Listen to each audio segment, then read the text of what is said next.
Donc deuxième session de l'après-midi consacrée aux écrits intimes, au rapport entre les écrits intimes et les archives privées, avec donc une communication de Guillaume Giquel, qui est professeur agrégé d'histoire-géographie, chargé d'études laïcité, valeurs de la République à la DGESCO, et qui va nous parler de travailler en classe sur le journal intime d'Agnès Imbert.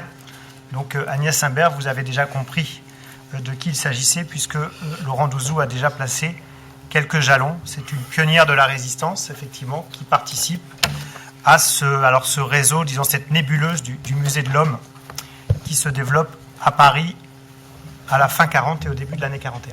Vous avez 20 minutes. Bonjour à tous, merci Hélène, merci Simon m'avoir donné la possibilité de représenter des travaux qui avaient été présentés lors de la présentation de l'ouvrage qui vient de vous être présenté sur cet ouvrage fascinant.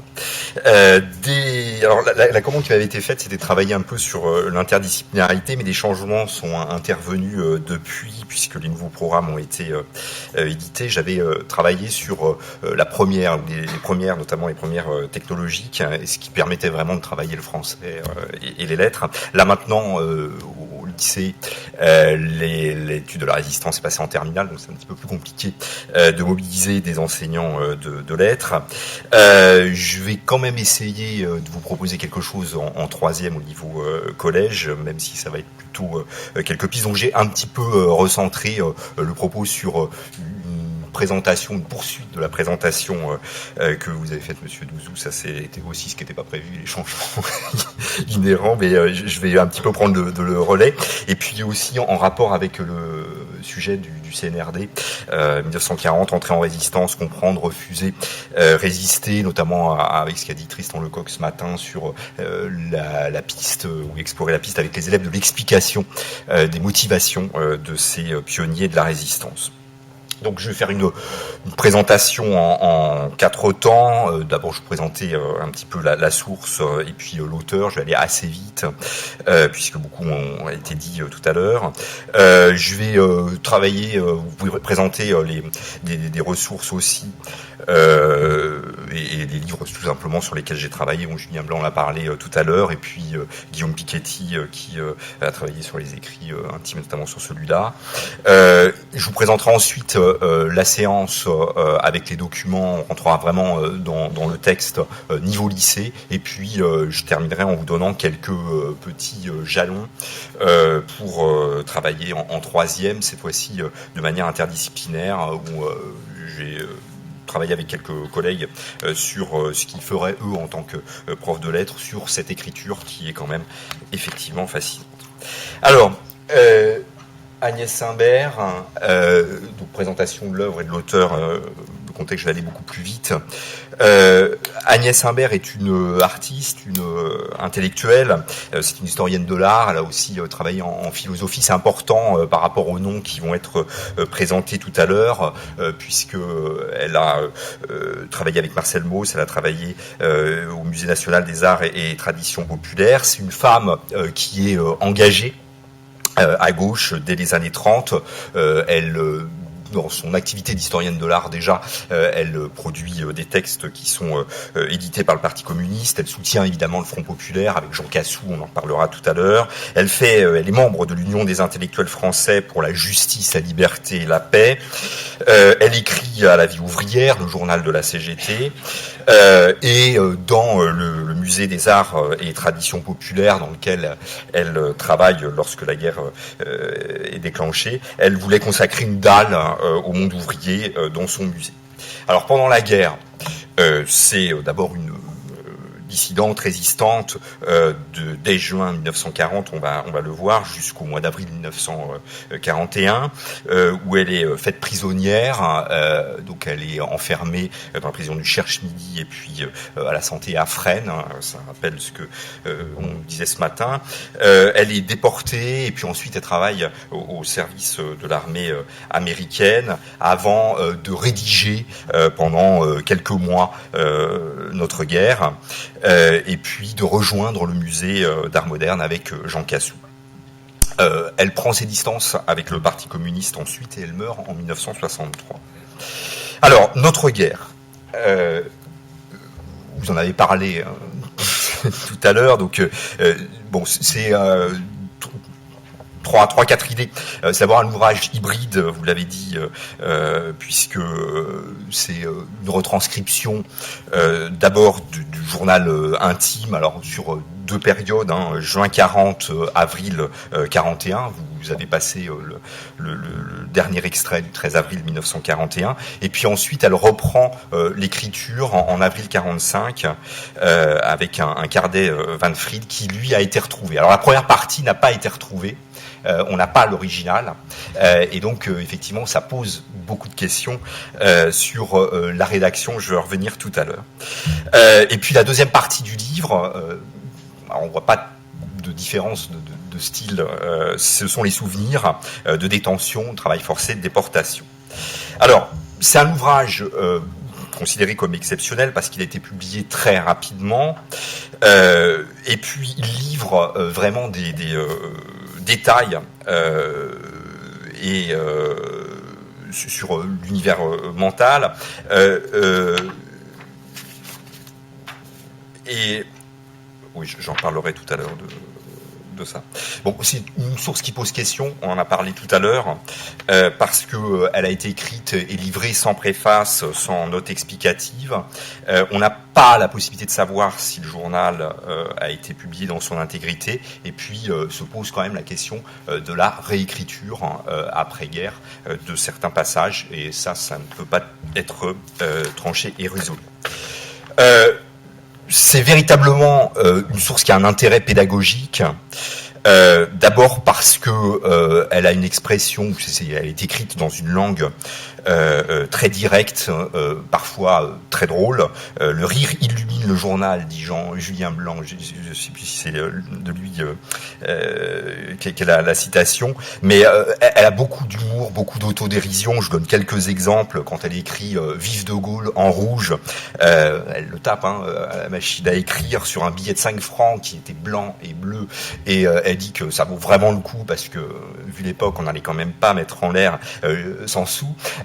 Voilà, elle fait ces commentaires-là quand elle est fière d'être menottée, car il est hors de question pour elle qu'on puisse imaginer qu'elle se promène avec un Allemand pour le plaisir. Enfin bref, il y a tout un tas de passages qui sont assez drôles dans une langue très simple, accessible à mon avis pour les élèves de collège. C'est aussi une écriture qui correspond bien à la couverture que vous venez de commenter. Il y a beaucoup de joie, beaucoup de fraternité. Un enthousiasme, elle le répète plusieurs fois, presque adolescent, de ces quadragénaires qui se retrouvent dans les circonstances évidemment complexes. Et puis elle a plein d'expressions très très efficaces quand elle parle des Français libres de France, la chance est pour nous, j'y reviendrai tout à l'heure, la mystique de l'inconnu. Il y a plein de jolies expressions. Voilà. Alors c'est en plus une source qui est peu citée et peu utilisée dans les manuels scolaires, et c'est dommage, et c'est l'occasion de la promouvoir. Alors, dans un deuxième temps, je vais vous exposer à partir de quoi je suis parti pour travailler sur ce journal. J'avais pas du tout prévu au départ de travailler uniquement sur Agnès Imbert, et puis finalement après je me suis rendu compte que c'était possible de le faire, puisque ma commande c'était les motivations des pionniers. Je me suis arrêté sur ce livre-là et cette source-là, grâce à Julien Blanc, en fait, introduction à la réédition des mémoires d'Agnès Imbert, et puis à l'édition de sa thèse au commencement de la résistance du côté du musée de l'Homme. J'avais énormément de choses ici, et notamment autour de cette question que j'ai mis ici, la question des pionniers et de leur motivation, et de l'explication finalement de l'engagement de femmes et d'hommes. C'est une vraie gageure d'expliquer. Alors il y a eu plusieurs tentatives de modélisation plus ou moins heureuses. Donc Fabienne Federini, CIMI, Guillaume Piketty aussi a essayé de mettre quelques éléments modélisé. Et puis finalement, bon, on en est arrivé avec Julien Blanc au même contexte que vous avez posé, c'est-à-dire beaucoup d'humilité et une impossibilité finalement à formuler des motivations gravées définitivement dans le marbre. Et c'est peut-être ça aussi qu'il faut faire passer avec les élèves, et c'est avec le sens de l'activité que je vais vous présenter tout à l'heure. La deuxième série d'écrits, la deuxième question didactique, c'est la question des écrits intimes. Alors j'ai essentiellement travaillé à partir de Guillaume Piketty et puis de l'ouvrage Écrire sous l'occupation. Alors, bon, pour faire très très court, les avantages trouvés par les historiens travaillés sur ces sources, c'est de bien comprendre l'utilité qu'elles avaient pour leurs auteurs. C'était un moment d'affirmation, de liberté. L'écriture était aussi une camarade de combat. Le carnet est un confident, et puis un outil d'analyse aussi parfois. C'est véritablement intéressant de rentrer, notamment quand on verra le travail qui peut être fait avec les professeurs de lettres, dans cette dimension-là de l'utilité de l'écriture pour les acteurs à ce moment-là. Alors évidemment, les limites, on en a parlé, c'est la subjectivité, puisqu'on a affaire à des versions qui peuvent aussi être censurées. Et puis, parfois, certains auteurs de carnet ont aussi eu un avis négatif sur leurs écrits en disant que tout n'était pas dit et que parfois ils se censuraient. Albert Camus est même beaucoup plus sévère en disant que ceux qui écrivent ont parlé et parfois ont trahi. Alors, je passe à la séance en terminale assez rapidement. Alors, c'est une séance que j'avais prévue pour les premières technologies que j'avais aussi faites avec des premières ES qui se déroulent en quelques temps. Alors, l'idée générale, c'est vraiment de travailler sur le raisonnement explicatif avec les élèves et puis de travailler sur le concept de résistance aussi et de le compléter au fur et à mesure. Alors, bon, je détaille pas les compétences qu'on travaille, mais qui reprennent vraiment celles du programme de troisième essentiellement. On formuler un problème, poser des hypothèses, et puis prélever, hiérarchiser et ensuite synthétiser. Alors, au niveau du déroulé, j'étais parti d'une émission d'un jour un livre, c'est très court, où Julien Blanc était invité pour parler justement de la réédition du journal et de sa préface. Donc là, l'extrait dure 3 minutes, il dit beaucoup de choses sur la vie d'Agnès Imbert, et avec un simple questionnaire, on arrive déjà à classer quelques idées autour du contexte, bien entendu, autour des actions qui sont décrites dans le journal, et puis autour de la notion d'engagement. Donc ça permet de formuler le problème et les hypothèses. Résister, c'est faire des choses, effectivement, c'est une somme d'actions. Et puis ça pose aussi la question de l'engagement et de la conscience d'être engagé et de se mettre en danger. Une fois que ce travail est fait, je présente aux élèves, alors en groupe ou pas, c'est à voir, plusieurs documents et plusieurs extraits que je vais un petit peu détailler pour que vous ayez une idée de la chair du livre. Donc ce document 1, alors je les ai à chaque fois nommés par une citation qui me paraissait intéressante, c'était un des critères de choix. Une étincelle dans la nuit. Donc là, Agnès Imbert est avec Jean Cassou et Marcel Abraham. Ils se retrouvent au mois d'août 1940 après des pérégrinations diverses et variées en France, et il se retrouve dans son bureau, ils ont des échanges verbaux, et là on a véritablement à travers ces deux textes la constitution d'un noyau assez informel, et déjà de quelques pistes d'action, et notamment de lutte à travers des formes de propagande qui sont encore très floues. Dans le deuxième texte, avec ce qu'il y a de mieux en France, je l'ai retenu celui-là parce que c'est le moment où Agnès Imbert et Jean Cassou perdent leur emploi au musée de l'Homme. Et donc c'est leur directeur et responsable administratif qui leur annonce le décret, et à travers cette annonce-là, on comprend, ou c'est le moment où Agnès Imbert explique que finalement, si elle revoit Jean Cassou, c'est pas par hasard non plus, qu'il y a des solidarités importantes qui s'étaient tissées avant-guerre, et c'est aussi un extrait qui permet de comprendre petit à petit comment, ou les effets de la débâcle et des premières décisions de Vichy. Alors, troisième extrait, à lui de nous guider, donc arrive Boris Vildé, dont on a parlé tout à l'heure. Là, c'est intéressant parce qu'il y a plein d'actions qui sont décrites, donc on comprend bien que ça commence par l'aide aux réfugiés, et puis que petit à petit, il y a autre chose, qu'il y a peut-être du renseignement, tout ça est assez flou. Encore une fois, on est sur les solidarités d'avant-guerre, c'est le docteur Rivet qui présente Boris Vildé à Jean Cassou et à Agnès Imbert. C'est intéressant de comprendre aussi tous ces réseaux qui sont réactivés à ce moment-là.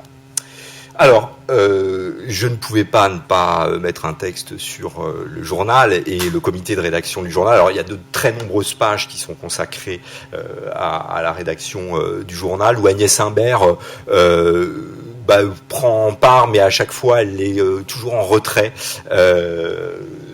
Donc, c'est là... Dans l'extrait, intéressant de voir, j'ai choisi celui-là parce qu'il y avait justement le fond et puis les hésitations sur la ligne éditoriale, est-ce qu'on parle beaucoup de Vichy ou pas, qu'est-ce qu'on met en avant, il y a qui écrit aussi. Il y a des discussions là-dessus. Alors, il y a après une scène assez extraordinaire où elle décrit comment se passait la rédaction du journal. Donc, ils font un feu, évidemment, pour pouvoir jeter les papiers si jamais ils sont découverts. Il y a tout un tas de détails qui sont vraiment intéressants. Ce qui est intéressant autour du journal aussi, on peut rajouter des textes, évidemment, c'est de voir comment ça structure le noyau et comment, à un moment donné, à partir du journal, de sa diffusion, de son élaboration technique, tout simplement, on s'agrège des compagnons de lutte. Alors, il faut arrêter ça, c'est mon dernier texte du corpus que je propose aux élèves.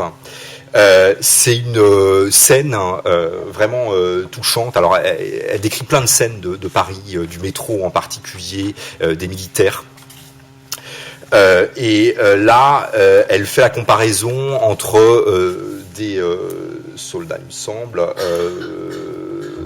ou tout du moins de Français qui portent des choses pour des Allemands, et ça la révolte et la révulse, comme beaucoup de scènes qu'elle peut voir.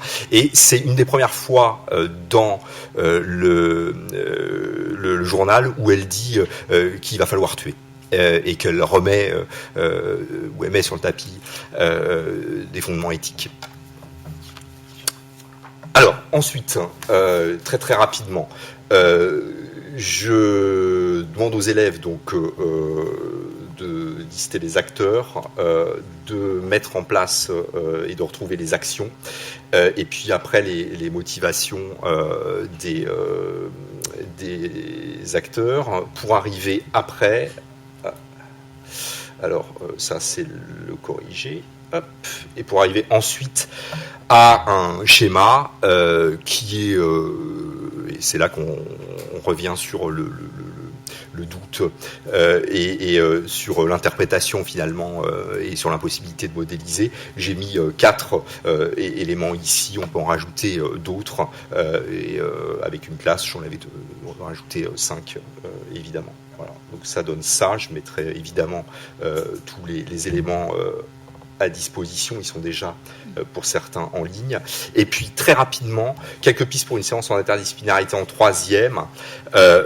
Les programmes le permettent vraiment, notamment en français, puisque sur le programme culture littéraire artistique Agir sur le monde, on demande bien une œuvre, une partie significative d'une œuvre portant sur un regard sur l'histoire du siècle, les guerres mondiales ou les sociétés d'entre-deux guerres, donc il n'y a pas de problème, on peut vraiment le faire. Juste quelques pistes, j'en avais mis 4, je vais en présenter 3, je vais vraiment juste les citer. Le journal comme viatique de l'exil, je reprends une expression de Guillaume Piketty. L'écriture en français, on peut étudier cet axe-là, permet de consigner expérience de la débâcle pour demeurer soi, donc travailler sur, on le voit très très bien apparaître, sur, elle a besoin d'écrire, Agnès Imbert, pour sortir, parfois pour s'anesthésier, parce que c'est trop compliqué, et puis ensuite éviter le sentiment de folie, l'abattement, la rupture professionnelle, elle parle de tout ça, de choses qui sont véritablement des ressorts psychologiques. Alors en histoire, évidemment, le pendant, c'est l'étude de la débâcle et la géographie de l'exode. La deuxième piste, c'est le journal comme viatique des débuts en résistance. Donc l'écriture comme élaboration de la décision de résister. Elle analyse beaucoup de choses dans son écriture. Il y a certains moments, alors elle va s'en servir pour véritablement protester, elle va décrire beaucoup de scènes qui la révoltent. Elle analyse les échanges verbaux qu'elle peut avoir, les décisions à un moment donné, quand elle commence véritablement le renseignement ou les opérations de renseignement enfin, il y a 2 passages où elle se demande véritablement dans quoi elle met les pieds, elle décrit cette bascule ou ce sentiment de bascule. C'est vraiment intéressant. Alors, en histoire, le pendant, c'est un petit peu ce que je vous ai présenté ici, la motivation des pionniers, et puis une première partie du concept de résistance, et puis le journal comme témoin des combats, là c'est plus classique. L'aide aux réfugiés, aux proscrits, la publication d'un journal, le renseignement. En choisissant plusieurs extraits, on arrive quasiment à revoir ou à voir, à apercevoir toutes les actions des résistants. J'avais mis le journal reflet des combattantes et des combattants. C'est intéressant de voir, il y a une sociologie quand même. Le poids aussi des combattantes, elles sont importantes. Et Agnès Imbert en parle beaucoup, même si elle sous-estime leur action, elles sont quand même omniprésentes. En conclusion, très rapidement, on a affaire à une œuvre vraiment importante qui est accessible et qui est au cœur de 2 problématiques, celle des motivations, de l'explication, de l'engagement, et puis la problématique du texte, des écrits intimes. Ce qui est vraiment intéressant avec les élèves, pour l'avoir expérimenté une fois, c'est d'avoir ce cadre et cette grille d'interprétation qui varie d'un groupe à l'autre. On n'est donc pas dans quelque chose de figé. Et puis un remerciement à Agnès Imbert qui dit que la chance à un moment donné est pour nous, elle est aussi pour nos élèves grâce à son texte. Merci. Merci.